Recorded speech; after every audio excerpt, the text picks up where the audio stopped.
देश का बजट कैसे तैयार होता है? जो बजट महज एक दिन में संसद में पेश होता है, उसे तैयार करने में कितना वक्त लगता है? सरकार बजट को कैसे तैयार करती है? क्योंकि हम और आप जब अपने घर का बजट प्लान करते हैं तो बारीकी से हर चीज का ख्याल रखते हैं। ऐसे में देश का बजट बनाने में किन सावधानियों का ख्याल रखना पड़ता है? बजट के निर्माण से लेकर पेश होने तक एक एक चीज जानिए इस रिपोर्ट में।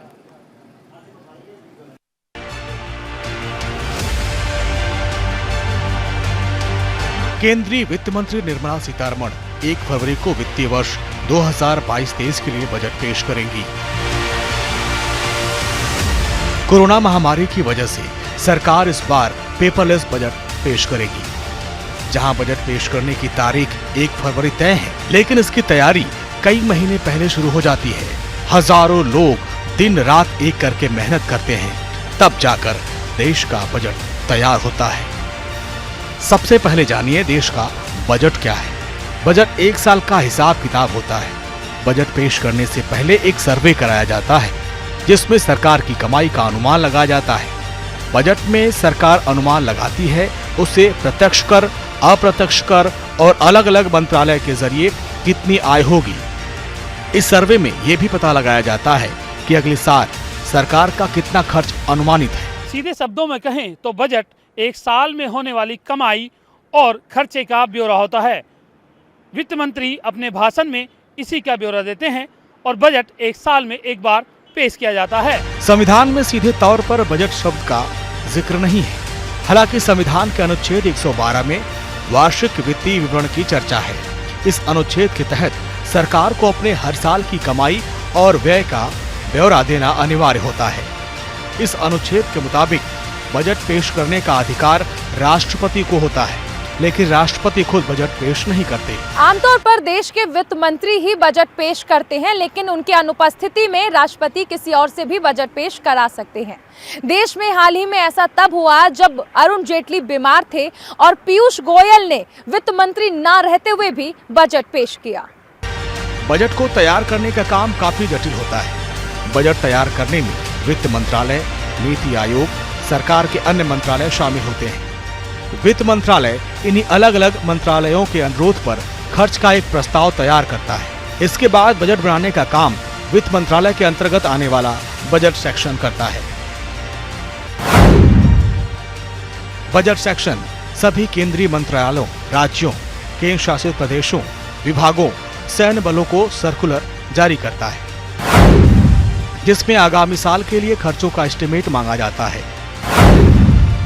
मंत्रालयों और विभागों की ओर से एस्टीमेट आने के बाद केंद्रीय मंत्रालय और वित्त मंत्रालय के व्यय विभाग के बीच चर्चा होती है। साथ साथ आर्थिक मामलों का विभाग और राजस्व विभाग किसान, कारोबारी, FII, अर्थशास्त्री, सिविल सोसाइटी जैसे हितधारकों के साथ बैठक करते हैं और उनसे बजट को लेकर राय मांगते हैं। इस प्रक्रिया को बजट पूर्व चर्चा भी कहा जाता है। बजट पूर्व चर्चा बैठकों का दौर खत्म होने के बाद टैक्स प्रस्ताव पर अंतिम फैसला वित्त मंत्री के साथ लिया जाता है। बजट को अंतिम रूप देने से पहले प्रस्ताव पर प्रधानमंत्री के साथ चर्चा की जाती है और उन्हें फैसलों के बारे में अवगत कराया जाता है। देश का बजट एक्सक्लूसिव और गोपनीय डॉक्यूमेंट्स होता है, इसलिए इसे तैयार करने में चुनिंदा अधिकारी ही लगाए जाते हैं। इस प्रक्रिया में इस्तेमाल होने वाले सभी कंप्यूटर को इंटरनेट और दूसरे नेटवर्क से डीलिंक कर दिया जाता है। बजट छपाई की प्रक्रिया से जुड़े 100 से ज्यादा अधिकारी और कर्मचारी 10 दिनों के लिए पूरी दुनिया से कटे रहते हैं। कर्मचारियों को घर तक जाने की इजाजत नहीं होती।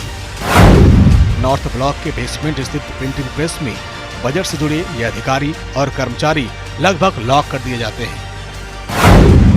जब तक बजट पेश नहीं हो जाता, तब तक बजट तैयार करने की प्रक्रिया से जुड़े लोगों की सुरक्षा व्यवस्था को देखते हुए वित्त मंत्रालय की सुरक्षा व्यवस्था चाक चौबंद रहती है। आने जाने की इजाजत नहीं होती। बजट बनाने के दौरान वित्त मंत्रालय में सिक्योरिटी का कड़ा पहरा रहता है। इस दौरान खुफिया विभाग से लेकर के साइबर सिक्योरिटी तक अलर्ट रहते हैं। यही नहीं, इस दौरान बाकायदा मोबाइल नेटवर्क भी काम नहीं करते। बाकायदा इस दौरान सिर्फ लैंडलाइन के द्वारा ही आदान प्रदान किया जाता है। बजट से ठीक पहले वित्त मंत्रालय की ओर से हलवा समारोह का आयोजन किया जाता है। ये हलवा समारोह इस बात का परिचायक होता है कि बजट को अंतिम रूप दे दिया गया है। इसके छपने का काम शुरू हो चुका है। इस समारोह के जरिए बड़ी संख्या में बजट तैयार करने वाले अधिकारी और कर्मचारियों के प्रति आभार व्यक्त किया जाता है। बजट पेश करने की तारीख वैसे तो 1 फरवरी तय है, लेकिन इस पर सरकार लोकसभा स्पीकर की औपचारिक सहमति लेती है। इसके बाद लोकसभा सचिवालय के महासचिव राष्ट्रपति से मंजूरी लेते हैं। वित्त मंत्री लोकसभा में बजट पेश करते हैं। बजट पेश करने के ठीक पहले समरी फॉर द कैबिनेट के जरिए बजट के प्रस्तावों पर कैबिनेट को जानकारी दी जाती है। वित्त मंत्री के भाषण के बाद बजट को सदन के पटल पर रखा जाता है। Bureau report, news India. इस बार केंद्रीय वित्त मंत्री निर्मला सीतारमण अपना चौथा बजट पेश करेंगी। यह मोदी सरकार का 10वां बजट होगा। बीते वित्तीय वर्ष में बजट में टैक्स स्लैब में कोई बदलाव नहीं किया गया था। ऐसे में इस बार उम्मीद की जा रही है कि सरकार कोई बड़ी घोषणा कर सकती है। इसके अलावा स्वास्थ्य, इंफ्रास्ट्रक्चर, रियल एस्टेट कोरोना के दौर में बड़ी घोषणाओं की आस लगाए बैठे हैं। इसी के साथ कुछ चुनौतियां भी हैं। अमीर गरीब में बढ़ती खाई और लगातार लुढ़कता सेंसेक्स भी सरकार के सामने बड़ी चुनौती है।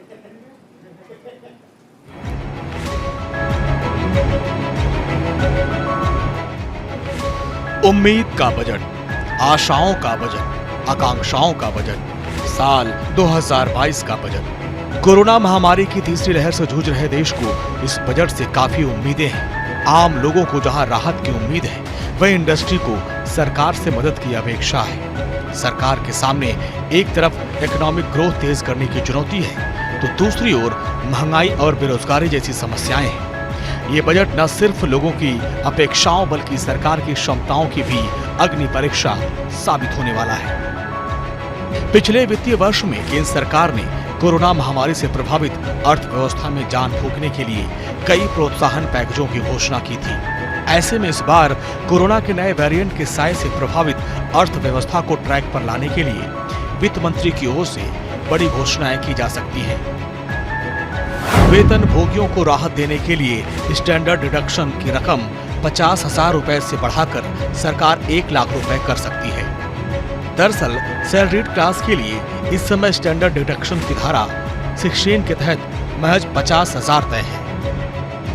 कोरोना के चलते ज्यादातर क्षेत्रों में कर्मचारी वर्क फ्रॉम होम कर रहे हैं। ऐसे में उनका इलेक्ट्रिक, इंटरनेट चार्ज समेत कई खर्च बढ़े हैं। ऐसे में घर से काम करने वालों को टैक्स में अतिरिक्त छूट का ऐलान हो सकता है। पब्लिक प्रोविडेंट फंड में निवेश की अधिकतम सीमा को मौजूदा 1.5 लाख रुपए से बढ़ाकर 3 लाख रुपए किया जा सकता है।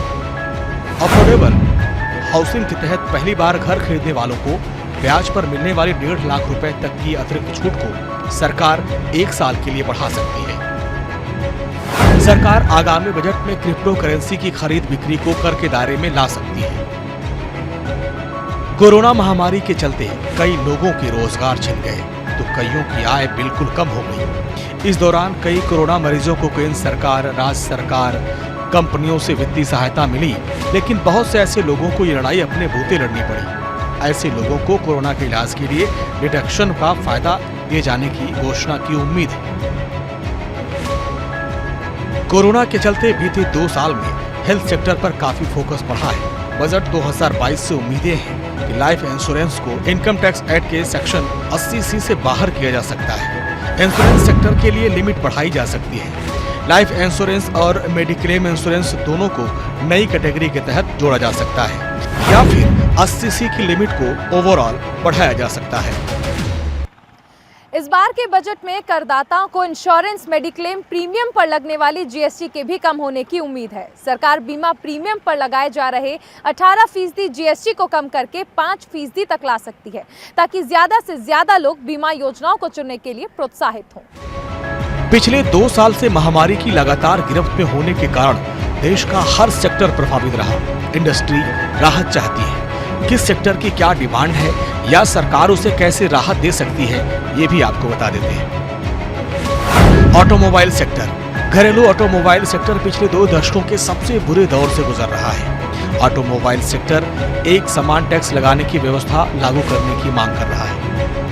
रियल एस्टेट, यह क्षेत्र देश के जीडीपी में सबसे बड़ा योगदान देता है। स्टाम्प ड्यूटी में कटौती, सबसे कम होम लोन दरों जैसे कुछ लाभ को जारी रखने के समर्थन में है। हेल्थ केयर क्षेत्र कोरोना महामारी के इस दौर में फार्मास्यूटिकल इंडस्ट्री को काफी उम्मीद है। इस बजट में हेल्थ केयर सेक्टर के लिए कुल फंड आवंटन में बढ़ोतरी की जाएगी। विमानन उद्योग में कम से कम 2 वर्षों के लिए कर छूट और न्यूनतम वैकल्पिक कर के निलंबन की उम्मीद है। बजट में किसान और कृषि सेक्टर को लेकर बहुत कुछ देखने को मिल सकता है। इस साल अपनी मांग को लेकर किसानों ने बड़ा आंदोलन किया था, जिसके आगे सरकार को आखिरकार झुकना पड़ा। इसके अलावा भी किसानों की सरकार से कई शिकायतें हैं। किसान चाहते हैं कि बिजली के दाम कम होने चाहिए। खाद के रेट से भी किसान असंतुष्ट हैं। किसानों को रिझाने के लिए सरकार प्रधानमंत्री सम्मान निधि योजना के तहत दी जाने वाली सहायता राशि में इजाफा कर सकती है। सरकार इसे 6,000 सालाना से बढ़ाकर 8,000 कर सकती है।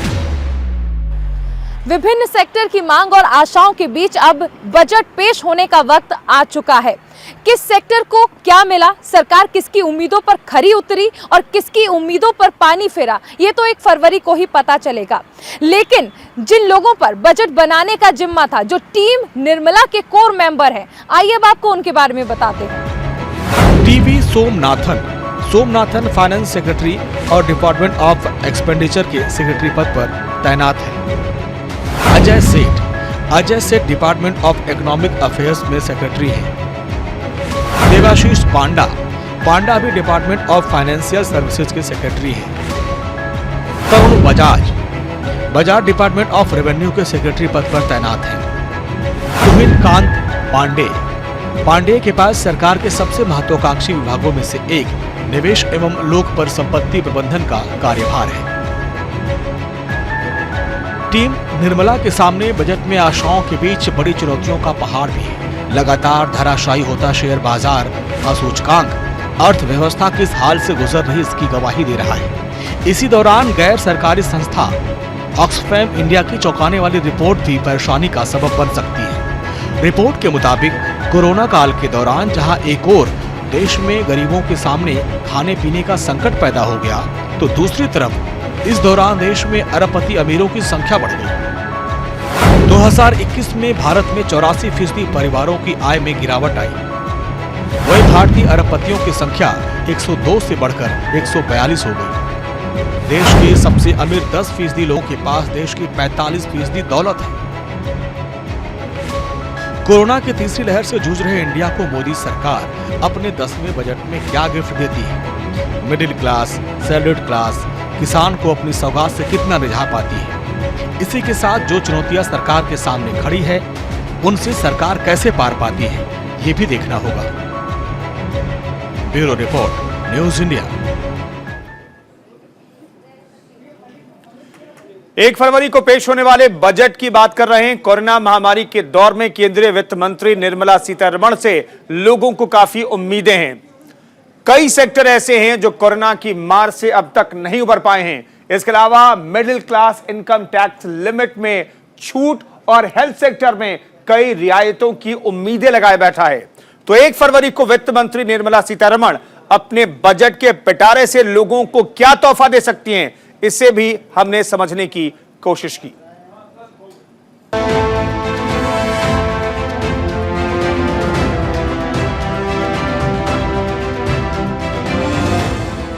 देश का आम बजट आने में महज कुछ ही दिन बाकी रह गए हैं। 1 फरवरी को केंद्रीय वित्त मंत्री निर्मला सीतारमण बजट पेश करेंगी। कोविड महामारी की तीसरी लहर और बढ़ती महंगाई की मार के बीच इस बजट के लोक लुभावन होने की उम्मीद की जा रही है। अर्थशास्त्रियों, तमाम विशेषज्ञों और वेतन भोगी वर्ग को बजट से कई उम्मीदें हैं। कोरोना के चलते ज्यादातर क्षेत्रों के कर्मचारी वर्क फ्रॉम होम कर रहे हैं। ऐसे में उनका इलेक्ट्रिक, इंटरनेट चार्ज, किराया, फर्नीचर का खर्चा बढ़ गया है। Institute of chartered accountant of India ने भी वर्क फ्रॉम होम के तहत घर से काम करने वालों को अतिरिक्त टैक्स छूट देने का सुझाव दिया है। उम्मीद है कि वित्त मंत्री इस पर बड़ा ऐलान कर सकते हैं। कोरोना महामारी की शुरुआत के बाद से स्वास्थ्य बीमा लोगों की सूची में प्राथमिकता बन गया है। बीमा विशेषज्ञ चाहते हैं कि स्वास्थ्य कवर को 5% जीएसटी स्लैब में रखा जाए ताकि इसे और अधिक किफायती बनाया जा सके। जीएसटी दर में ये कमी अधिक लोगों को स्वास्थ्य बीमा खरीदने के लिए सक्षम और प्रोत्साहित करेगी। वहीं ऑटोमोबाइल सेक्टर ईवीएस के पक्ष में है। ऑटोमोबाइल सेक्टर की मांग है कम ब्याज दरों पर अधिक लोगों को प्रोत्साहित करने के लिए ईवीएस को प्राथमिकता दी जानी चाहिए। ऑटोमोबाइल क्षेत्र की ओर से अपनी बजट मांगों को लेकर वित्त मंत्रालय को सुझाव सौंपे गए हैं। हॉस्पिटैलिटी क्षेत्र उन सेक्टर में शामिल है जिस पर कोरोना महामारी का सबसे ज्यादा असर हुआ। इस महामारी के प्रकोप का खामियाजा भुगत रहा। हॉस्पिटैलिटी क्षेत्र बाजार में जीएसटी इनपुट टैक्स क्रेडिट की मांग कर रहा। वहीं रेस्टोरेंट व्यवसाय को एक और लॉकडाउन से बचाने के लिए सिस्टम बनाने की मांग की गई। बैंक और एमएसएमई उद्योग क्षेत्र आपातकालीन क्रेडिट लाइन गारंटी योजना के अनुरूप समर्थन की मांग कर रहे, जिससे बैंकों और एनबीएफसी द्वारा दिए गए ऋण पर राष्ट्रीय क्रेडिट गारंटी ट्रस्ट कंपनी द्वारा 100% क्रेडिट गारंटी शामिल है। बजट पे सबसे ज्यादा उम्मीदें मिडिल क्लास को हैं।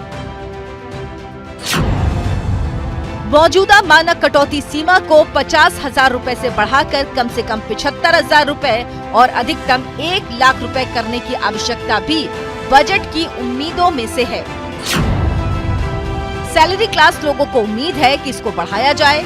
इसे बढ़ाए जाने से वेतन भोगियों को सीधा टैक्स में छूट मिलेगी। विमानन उद्योग कम से कम 2 वर्षों के लिए टैक्स में छूट और न्यूनतम वैकल्पिक करके निलंबन की उम्मीद कर रहा है। इसके अलावा महामारी प्रभावित एयरलाइंस भी न्यूनतम वैकल्पिक कर को निलंबित करना चाहती हैं। कोरोना महामारी ने विमानन क्षेत्र को भी भारी नुकसान पहुंचाया है। स्टॉक मार्केट प्लेटफॉर्म्स की भी बड़ी उम्मीदें बजट पर टिकी हैं। वे प्रतिभूति लेन देन कर में कमी चाहते हैं। शेयर बाजार से विशेषज्ञों का मानना है कि वित्त मंत्री को सिक्योरिटी ट्रांजैक्शन टैक्स खत्म कर देना चाहिए या इसमें कमी करनी चाहिए। Bureau report, news India.